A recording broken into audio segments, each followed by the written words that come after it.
പുതിയകാല നായക നടന്മാരിൽ അഭിനയ തികവ് കൊണ്ട് മുൻനിരയിൽ നിൽക്കുന്ന നടനാണ് ബേസിൽ ജോസഫ്. പ്രേക്ഷകർ വളരെ പ്രതീക്ഷയോടെ കാണുകയും ഇരുകൈയും നീട്ടി സ്വീകരിക്കുകയും ചെയ്ത ചിത്രങ്ങളാണ് അദ്ദേഹത്തിൻ്റേത്. സൗമ്യമായ റിയലിസ്റ്റിക്കായ അഭിനയ രീതി, അതാണ് ശ്രീ ബേസിൽ ജോസഫിൻ്റെ പ്രത്യേകത. GR ഇന്ദുഗോപൻ്റെ 4-5 ചെറുപ്പക്കാർ എന്ന നോവലിനെ ആസ്പദമാക്കി ജ്യോതിഷ് ശങ്കർ ഒരുക്കിയ പൊന്മാൻ എന്ന ചിത്രത്തിൽ അജേഷായി ബേസിൽ ജോസഫ് മിന്നുന്ന പ്രകടനമാണ് കാഴ്ചവെക്കുന്നത്. കലാസംവിധായകനും പ്രൊഡക്ഷൻ ഡിസൈനറും ഒക്കെയായ ജ്യോതിഷ് ശങ്കർ ആദ്യമായി സംവിധാനം ചെയ്യുന്ന സിനിമയാണ് പൊന്മാൻ. ജ്യോതിഷ് ശങ്കർ ചിത്രത്തെ മികവുറ്റതാക്കി. കാലിക പ്രസക്തിയുള്ള കഥ, കെട്ടുറപ്പുള്ള തിരക്കഥ. GR ഇന്ദുഗോപനും ജസ്റ്റിൻ മാത്യുവും ചേർന്നാണ് പൊന്മാൻ്റെ തിരക്കഥ ഒരുക്കിയിരിക്കുന്നത്. സാധാരണക്കാരായ ഒട്ടുമിക്ക ആൾക്കാരും നേരിടുന്ന സ്ത്രീധന പ്രശ്നമാണ് പിരിമുറുക്കം ഒട്ടും കുറയാതെ ലളിതമായി അവതരിപ്പിച്ചിരിക്കുന്നത്. PP അജേഷായി ഗംഭീര പ്രകടനമാണ് ബേസിൽ ജോസഫ് കാഴ്ചവെക്കുന്നത്.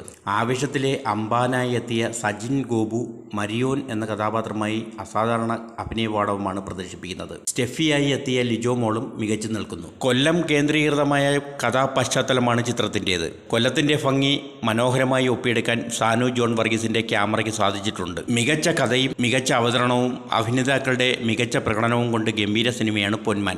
തിയേറ്ററിൽ പോയി തന്നെ കാണേണ്ട ചിത്രമാണ് പൊന്മാൻ.